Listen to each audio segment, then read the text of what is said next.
Amis internautes, bienvenue sur votre émission littéraire, une émission consacrée exclusivement à la littérature et surtout à l'art de manière générale. Et pour ce numéro, nous avons le plaisir et le privilège d'inviter M. Ousmane Niang, alias Pisco. Nous allons pouvoir le dévisager, voir qui se cache derrière ce jeune rappeur, un rappeur ambitieux, très talentueux, que nous avons eu à suivre depuis pas mal de temps, mais aussi un acteur. Monsieur Ousmane Niang, bonjour. Bonjour Monsieur Diop. Voilà, moi je m'en irai tout d'abord vous demander de vous présenter personnellement, parce que la présentation que j'ai faite peut ne pas être la vraie. Bon, écoute, avant de commencer, je tenais à vous remercier de m'avoir accordé cette invitation. C'est vrai que c'était pas évident. Vu votre emploi du temps, je sais que vous êtes très serré et busy. Et donc aujourd'hui, c'est un honneur et un plaisir d'être là. Voilà, c'est Pisco Duplon, a.k.a. de Las Lyricist. Je suis acteur, artiste, voilà, rappeur et peut-être écrivain dans les jours à venir, hein, parce qu'on ne projette pas l'idée de rédiger, d'écrire, voilà, de faire découvrir à un public, à une petite partie du public qui on est exactement. D'accord. Maintenant, dites-moi, monsieur Ousmane, bien, je peux tutoyer, Pisco. Yeah, peace. Oui, peace. Maintenant, dis-moi, ça fait un bon bout de temps que vous êtes dans le milieu du rap. Qu'est-ce que vous en avez tiré? Bon, je dirais que, vous savez, la musique c'est quelque chose que j'ai toujours aimé depuis ma prime enfance. On a acquis de l'expérience au fil du temps, au fil des années. On a pu tisser des relations, on a pu tisser des liens.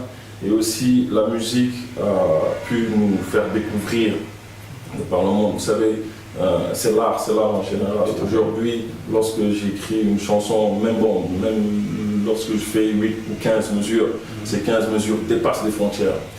C'est-à-dire que vous chantez en français, en anglais, ou alors l'essentiel que ça rentre dans le cœur. Le charme de l'art, voilà, ça commence à percer les frontières et captiver d'autres personnes. Voilà, et par cette même occasion, je vous dirais qu'il y a eu une petite anecdote, rapidement, donc c'était il y a 6 ans de ça. Oui. Hein. On avait sorti une vidéo, un maxi-album de 4 titres. D'accord. Il y a une mère de famille qui nous a appelé depuis Tamba, nous disant que sa fille était malade. Oui. Et depuis des mois, elle n'avait pas réagi, elle n'avait pas souri, elle ne voulait même pas manger. Oui. Mais lorsqu'elle nous a vus passer à la télé, automatiquement, ça a été un déclic pour elle. Alors la maman, automatiquement, nous a appelé pour nous dire, écoutez, je ne sais pas qui vous êtes, je sais que vous êtes des rappeurs et que vous faites de la musique, mais aujourd'hui, vous êtes arrivé à faire sourire. Une sorte de thérapie pour la population en quelque sorte. Alors, je vous ai entendu parler de Maxi, je m'y perds dans ces jargons-là, n'est-ce pas, les rappeurs. Maintenant, dites-moi, où est-ce que vous en êtes avec une production proprement dite? Est-ce que vous avez, à part ce Maxi de 4 titres, est-ce que vous avez un album actuellement disponible? Affirmatif. Vous savez, le Maxi, ça a été le premier produit qu'on a lancé parce qu'on ne voulait pas venir et se lancer directement dans l'album de 12 à 15 titres, non, il fallait juste tâter le terrain et pour ça j'ai sorti le maxi, c'était avec mon acolyte Case, un maxi de 4 titres et juste après ce maxi j'ai attendu 4 ans après pour sortir l'album et donc l'album est sorti, l'album intitulé Eclipse en distribution digitale parce qu'on avait signé avec une maison de production. Je vois. À cette époque, mais c'est un produit purement Pisco, c'est-à-dire que ça c'est Pisco qui l'a fait du début à la fin. Voilà, on a tout écrit, on a composé, on a rédigé, on a enregistré et on a donné au public. D'accord. En même temps aussi vous faites de la composition alors? On peut dire oui. D'accord. Maintenant cet album il s'appelle Eclipse. Eclipse. Et il est disponible sur les plateformes, je pense. Disponible sur toutes les plateformes digitales. Bon, je ne vais pas faire de la pub parce que j'avais signé à cette époque avec une maison de production qui avait signé en même temps avec beaucoup d'artistes de renommée. Hein. Donc je peux dire Karl D, il y avait le groupe Safari, il y avait, voilà. En tout cas, il y avait pas mal d'artistes. Oui, et actuellement, où est-ce qu'il en est cet album? Aujourd'hui, actuellement, je suis toujours en phase promotionnelle. Et par la même occasion aussi, laissez-moi vous faire part d'une chose, c'est-à-dire que j'ai été contacté par une organisation du nom de We Global Art Festival. Ils sont basés du côté des États-Unis. Les festivals qu'on fait généralement bon, ils ont choisi le Sénégal, la Côte d'Ivoire, le Ghana, le Nigeria, il y a Porto Rico et Mexique. Oui. Bon, avec eux aussi. Maintenant, moi, je suis le représentant de ce festival global ici, au niveau de l'Afrique francophone. Ok. Au niveau de l'Afrique francophone, je dis bien. Et par la même occasion aussi, on a fait un hymne qui est passé lors des Jeux Olympiques. Ah d'accord. Voilà. Et tu en faisais partie des artistes qui ont chanté cette hymne? J'en faisais partie, j'étais le seul Sénégalais avec Tchèque. Tu le connais, Tchèque. Voilà. Sinon, le reste, c'était il y a des Américains, des Ghanéens, il y a Capio, Benjamin Bourou du côté de la Côte d'Ivoire. Mais en tout cas, nous, on représente l'Afrique francophone. On reviendra plus tard sur cette scène internationale. Maintenant, en dehors de votre casquette de rappeur, je vois aussi que vous êtes acteur. Vous êtes artiste comédien. Oui. Et je vous ai vu tourner des films, je vous ai vu dans un film avec des artistes très connus ici au Sénégal. Comment est-ce que vous alliez ces deux trucs-là? Bon, ça va de pair. Tout dépend, oui, ça va de pair, tout dépend aussi, n'est-ce pas? Parce que l'art est un peu large et quand on est dans un, se trouver dans un autre. Mais comment peut-on allier l'art du rappeur à en même temps être acteur? Bon, je ne me fixe pas de limite. Moi, je fais partie de ceux qui pensent qu'il n'y a pas de barrière infranchissable. Aujourd'hui, vous êtes écrivain, ça peut ne pas vous empêcher d'être politicien ou d'être directeur d'entreprise. Parce qu'on a besoin de ça, au fait. Depuis ma prime enfance, j'ai toujours allié les deux. Même avant d'avoir certains diplômes, à chaque fois, je partais dans les concerts et tout. Et lorsque la famille a découvert que voilà, moi j'ai allié les deux, ils m'ont rien dit. Ils m'ont rien dit parce qu'ils savaient que si je m'engage dans une chose, je peux aller jusqu'au bout de ça. Et bon, voilà, donc c'est ça qui a continué. Raison pour laquelle on me voit dans les movies, je fais des films, on me voit dans les concerts et un tout petit peu dans les médias. Parce que voilà, je suis pas très. Vous n'êtes pas trop médias quoi. Non. On vous entend plus que l'on vous voit. Voilà, parce que je me dis une chose. Lorsque vous décidez de partir à la télé ou à la radio, ou lorsque vous décidez de faire les médias, c'est pour un but bien déterminé. Tout à fait. Et à chaque fois, c'est comme ça que je procède. Vous savez, il ne faut pas dénaturer l'art. Tout à fait. Nous sommes dans un milieu qui est très très complexe et comme disait l'autre, à force de paraître, on disparaît. Et nous, on est là. C'est vrai. Voilà. Donc maintenant dites-moi votre parcours au niveau de la cinématographie. Comment est-ce que vous y êtes retrouvé? Comment est-ce que vous avez été contacté? Par quelle voie est-ce que vous avez passé pour atterrir dans le milieu de la cinématographie? Oh bon, ça c'est depuis 2007. Depuis 2007, vous savez, à chaque fois il y a quelque chose qui te pousse à sortir de l'ombre, à t'exposer. Chez moi, ça a été le cas lorsque je regardais de grands acteurs comme Denzel Washington, voilà. Comme, une personne avec qui tu ressembles d'ailleurs. Ah bon? Ah bon? Là, j'avais dit ça. Voilà, donc j'ai été inspiré par eux. Et aussi en même temps, il y avait l'idée de faire une révolution. Parce que bon, je ne vais pas peut-être me définir comme quelqu'un qui... Bon, en tout cas, en panafricaniste, j'ai été inspiré par ça. C'est-à-dire qu'il y avait une injustice qu'il fallait coûte que coûte combattre. Et par rapport à ça, j'ai eu la chance de connaître Henri Touré, qui est un ancien scénariste, qui a fait Troisième Tiroir, On le Gueule et tout. Et après, il y a eu les castings. Il y a eu des castings qui se sont faits et petit à petit, on a fini par intégrer ce groupe. Vous savez, aujourd'hui, jouer avec Papaye, il y a beaucoup de corrections qui se font. Voilà, il y a beaucoup de corrections qui se font. Et après, bon, il y a la masse, bon, je veux dire, quelques célébrités de par-ci. Voilà. Mais juste cette idée de révolution d'abord. D'accord. Voilà, cette idée de changer les choses. D'accord. Maintenant est-ce que vous avez eu à vivre une expérience particulière par rapport à la cinématographie en dehors de votre carrière de rappeur? Une expérience particulière, bon, peut-être dans mon lieu de travail. Dans mon lieu de travail, souvent lorsque certains partent, certains passagers vont sur Washington ou d'autres pays, Oui. Il m'arrive, parfois il m'appelle. Automatiquement, je me dis, bon, peut-être que c'est une ancienne connaissance. Tout à fait. Mais à ma grande surprise, ils me disent, non, mais ce que tu joues, non, mais nice. Non, mais comment on va se poursuivre la scène où tu as fait ça et ça. Tout à fait. Automatiquement, je me dis, ah, donc là, ce que je suis en train de faire, les gens sont en train d'écouter. Ouais. Donc il faudra faire très attention, savoir où mettre les pieds. Voilà, où mettre les pieds. Voilà. Maintenant, à part la musique, la cinématographie, vous avez une vie de famille. Je vous ai entendu parler de boulot. Comment est-ce que vous arrivez à vous en tirer? Comment est-ce que vous arrivez à vous en sortir? Tout simplement parce que allier quatre choses. La vie de famille déjà, c'est très difficile. Le boulot demande beaucoup de sacrifices, n'est-ce pas? En plus de cela, tu as tes passions, n'est-ce pas, que tu nourris. Donc, comment est-ce que tu arrives à t'en sortir? Est-ce qu'il y a une compréhension de la part de ta famille, de la famille, une compréhension aussi de la part de tes n'est-ce pas, tes supérieurs au niveau du travail, oui. Et puis tes engagements aussi par rapport à tes passions, parce qu'il y a beaucoup d'engagements aussi. Donc comment est-ce que ça se fait que tu puisses t'en sortir? Vous savez, bon, je n'aime pas souvent donner d'exemple, mais je vous donne un cas particulier. On prend l'exemple de Youssou N'Dour. Tout le monde connaît. Oui, tout à fait. Voilà, il fait ses trucs, mais il fait son job. Tout à fait. C'est un responsable, c'est un chef d'entreprise et tout. Et dans la même optique, je me dis qu'aujourd'hui, on ne doit pas limiter cette jeunesse qui doit partir.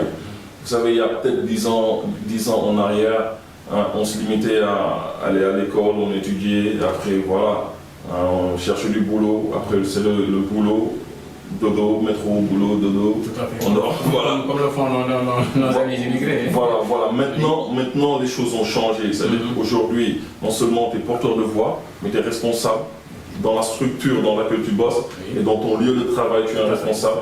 C'est-à-dire que ça, c'est quelque chose qui aide à être plus open. C'est-à-dire qu'aujourd'hui, avant, on n'était pas bien représenté sur les grands plateaux.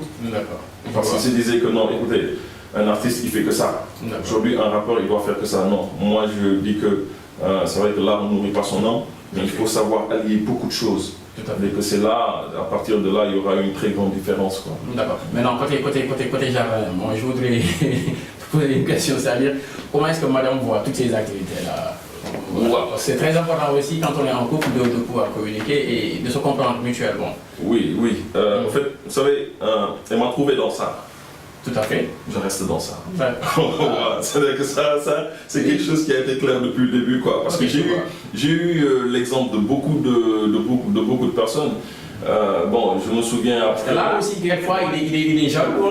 Quand on va l'allier avec une vie de famille ou bien avec une vie professionnelle, ça a tendance à se, n'est-ce pas, soit c'est l'un qui se dégrade ou bien l'autre. Oui, mais le challenge c'est de pouvoir équilibrer. Allier les deux. Comme disent les Ivoiriens, équilibrer.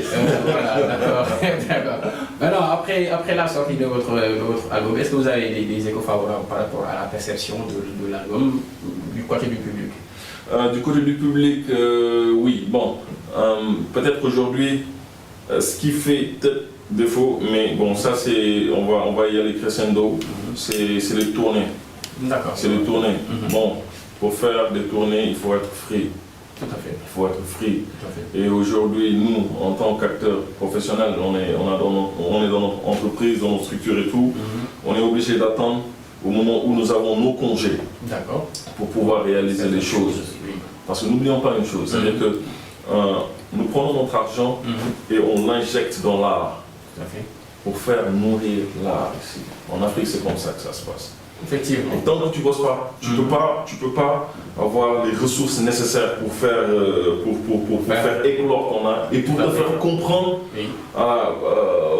vis-à-vis de la diaspora, du monde. Voilà. D'accord. Maintenant, est-ce que l'écho a été favorable? Par exemple, s'il y a des personnes qui ont déjà consommé cet album et vous revenez, vous dites que bon, voilà, il y a des trucs positifs, il y a des trucs moins positifs, il y a des trucs à changer, par exemple. Parce qu'à chaque fois, ça se passe comme ça, ça se passe ainsi. Il y a des personnes qui vous reviennent avec des encouragements, il y a d'autres avec des correctifs. Oui, mais bon, à 85%, les retombées que j'ai eues ont été positives. Mais n'oublions pas une chose, c'est le rap game. Vous savez, le rap ici, comme Nico c'est-à-dire que il faut s'attendre à des critiques. Mais bon, les critiques, bon. Il faut aussi être ouvert aux critiques aussi. Effectivement, on est sur là qui te permet d'avancer. Hein. Voilà, on est ouvert aux critiques. Mais aujourd'hui, je vous donne un exemple. Oui. Si vous avez un bac plus 7, vous faites de la musique, vous faites du rap. Et à côté de ça, il y a un autre MC qui n'a même pas le bac. Je ne dénigre pas ceux qui n'ont pas atteint ce niveau. Oui. Vraiment, waouh. Mais il ne faut pas faire allusion pareille. Il y a des rappeurs qui n'ont pas le bac. Oui, je sais. Ils savent très bien. Hein. J'arrive. J'en connais. C'est-à-dire qu'aujourd'hui, je disais, tu as un bac plus 7. Tout à fait. À côté de ça, il y a un MC qui n'a pas atteint ce niveau du baccalauréat. Oui. Vous écrivez une chanson sur les États-Unis d'Afrique. Oui. Et dans cette chanson, vous parlez de Lumumba, parce que vous avez connu son histoire. Vous parlez de Sankara, parce que vous avez connu son histoire. Vous parlez de Steve Biko, parce que vous avez connu son histoire. Vous parlez même de Kimi Seba, qui, en même temps, non seulement vous avez connu son histoire, mais vous l'avez côtoyé. Côtoyé ses enfants, côtoyé Maman Africa. Vous vous permettez d'écrire cette chanson. Et de l'autre côté, quelqu'un qui peut-être ne connaît pas réellement l'histoire de ses origines déjà, non seulement l'histoire de ses origines, ne peut pas se permettre de critiquer, une chanson comme ça. C'est-à-dire que ça, c'est... Mais il y a des professionnels de l'art, dans quel domaine que ce soit, il y a des professionnels de l'art, des critiques d'art qui sont là, professionnels, qui connaissent toutes ces histoires-là dont tu fais allusion. Ça, on accepte. Mais aussi, il faut dire aussi que nous ne sommes plus dans les temps où on doit fréquenter l'école juste pour connaître ces histoires-là avec les TIC maintenant. Tout le monde a l'accès à l'information, tout le monde a l'accès à toutes les histoires, mais de là à faire une certaine allusion, moi je connais des rappeurs par exemple qui n'ont pas eu un certain niveau d'études, mais qui rappent bien, non, ça sorte, et qui nous parlent aussi de ces parents que tu as. Là on est d'accord, c'est-à-dire que je suis en train de parler du côté de critique pour critiquer.